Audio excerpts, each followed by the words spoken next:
Jamaican woman sentenced to 14 years for role in international cocaine trafficking ring and money laundering.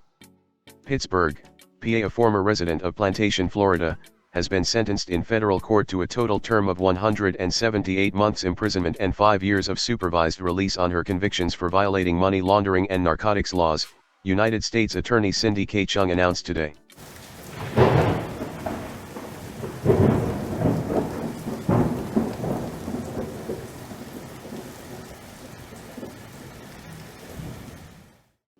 United States District Judge Marilyn J. Horan imposed a sentence on Marcia Cunningham, age 54. According to information presented to the court, Cunningham was part of an international drug trafficking organization that arranged for the importation of multiple kilograms of cocaine from Mexico that were then distributed, through the United States mails, to various customers throughout the United States, including several customers in the Western District of Pennsylvania.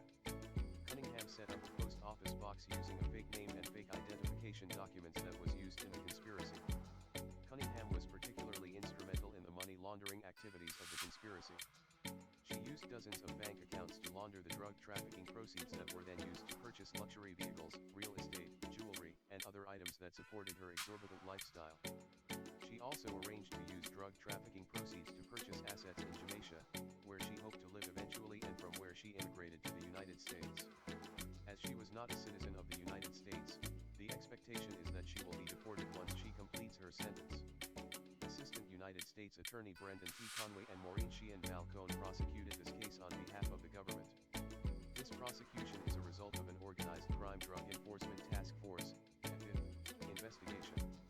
EPID identifies, disrupts, and dismantles high-level drug traffickers, money launderers, gangs, and transnational criminal organizations that threaten communities throughout the United States. EPID uses a prosecutor-led, intelligence-driven, multi-agency approach that left